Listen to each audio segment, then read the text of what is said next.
must be working on something, on behalf of something that's bigger than you.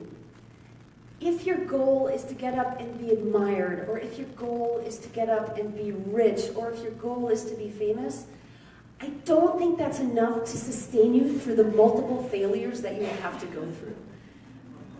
There's just, you need to have a calling or a mission or a sense of justice, or a sense of righteousness, or that you're adding something to your community or your family or the world. There has to be a bigger vision to get you out of bed when you fail.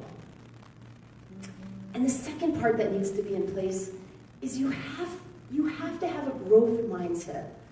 You have to believe that you can grow and change and learn and become smarter and more talented and more beautiful and better at what you're doing. And if you don't believe that, if you have a fixed mindset and if you think, I'm as smart as I'll ever be, I'm as talented as I'll ever be, this isn't for you. Number 2, creating a consistent practice in your life is so powerful. It's so powerful. It never turned out to be like July 1st, and I was like, oh my God, I forgot to do a video in June. Let me throw something together. That never happened, and I was never one day late on a video, or I never just skipped a month just because I didn't feel like doing it.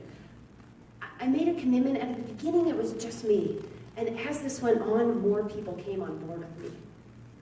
But at the end of the day, nobody else would have cared if I had released my June video on July 1st.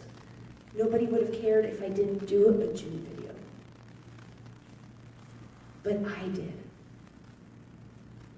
And I made that commitment to myself, and I stuck with it. So for some of us, we can make a commitment to ourselves, it's enough. Others of us feel like we need an accountability buddy. However it works for you, when you make a commitment like that, it can change your entire life.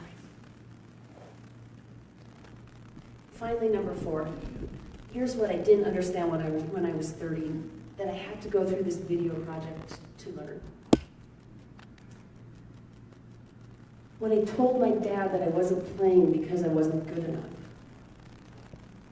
I thought that people would come hear musicians.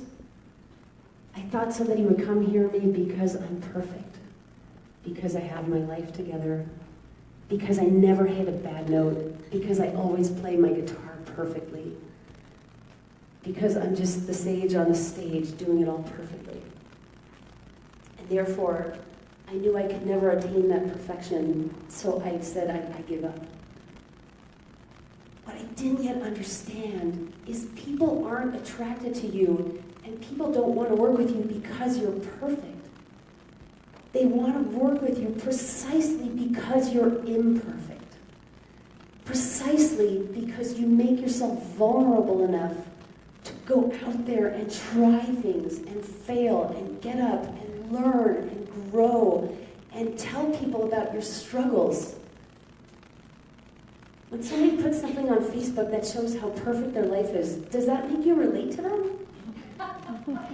It doesn't make me relate to them, but when somebody puts something out there that's real and human, I connect with them because I have those struggles, and I'm real, and I'm human, and I get who they are, and I get what they're talking about, and I'm so grateful that they shared it.